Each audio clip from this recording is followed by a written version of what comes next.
Hello, this is a video for how to record a band on a budget.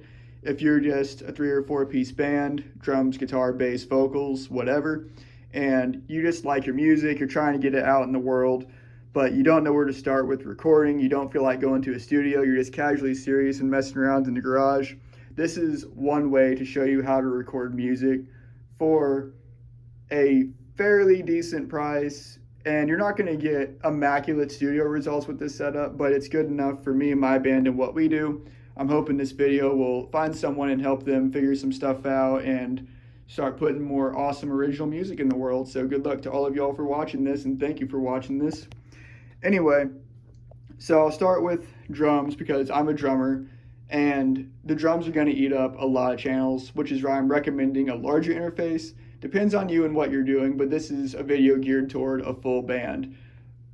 Me and my friends, we record live, so it's drums, guitar, bass, or rhythm guitar, or lead guitar, all at the same time. That's how we prefer to do it. It works for us. And for drummers, you can record with 1 or 2 mics, but most drummers are probably going to want at least 4. So you're going to want to have your snare, kick, and your overheads mic'd. The overheads are for your cymbals.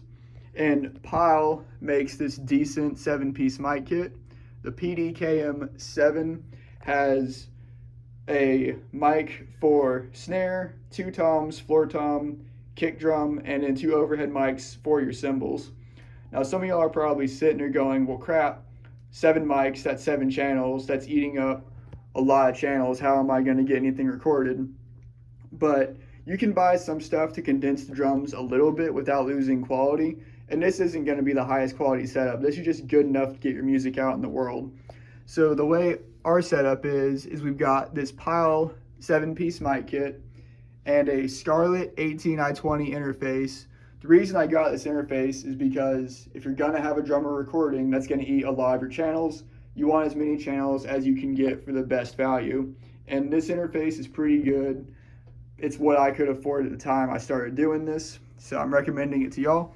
Mine's the 2nd generation, and Scarlett 18i20s are currently on the 4th generation. The newest one on the 4th generation runs at $700, which ain't cheap, but the Scarlett is a pretty solid thing. It works very well, and I'll run you through how the drums are set up on this one. So in channel 1, we got the snare, 2 is the kick, and then on the back side, we've got channels 3 and 4, the overhead condenser mics.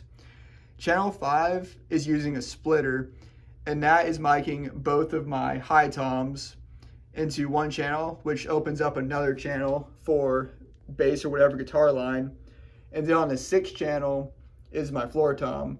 And then channels 7 and 8 are 2 guitar cables, and you can plug in bass or rhythm lead guitar, whichever you want. And those are just regular guitar cables. For guitar, you can record directly into the interface and add whatever effects you want, or depending on your amp setup, you can plug into the back of your amp, tweak your amp to whatever settings you want, and capture your amp sound with this setup. But for all you guitar players out there, you gotta look into your amp and see if it's compatible with being hooked up to an interface and doing all that. So, as I said, I'm going to be talking about some prices. At the time of this video, the Focusrite Scarlett 18i20 is on Gen 4, running at $700. The Pyle 7-piece mic kit is $115, and you're going to need some XLR cables and guitar cables to wire all this stuff up to the interface. You can get a multi-pack of XLR cables that are, I don't know, anywhere between 10 and 25 feet long. If you want to go crazy and get 25 footers, that's fine. It's probably more than plenty for what you need. You don't want to short yourself and buy a cable that's not long enough to get you from A to B. So I wouldn't go lower than 10 feet. And for most people in a garage setup, 25 feet should get you to where you need to go. So you can get a 10-pack of XLR cables for probably about $50 to $100, depending on what you want to buy. Do some shopping, look into it. I'll leave some links in the description so that y'all can check some stuff out for yourself and just see what I'm talking about. And then the guitar cables, you can get to 15-foot guitar cables for probably 25 bucks for the two of them. And then you're gonna need some kind of computer to process your music on. This is an Acer Nitro 5 gaming laptop. It works really well for the music I'm recording and doing all this stuff with. I would highly recommend the Acer Nitro 5 for music.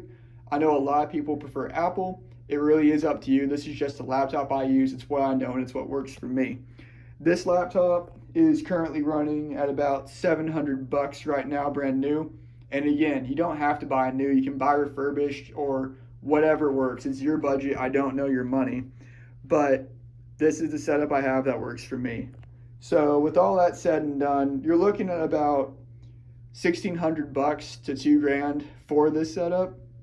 And that is a significant amount of money, but in terms of the music industry, that is nothing. Most studio setups are probably tens of thousands of dollars, six figures for professional people. A lot of money goes into just the gear it takes to record.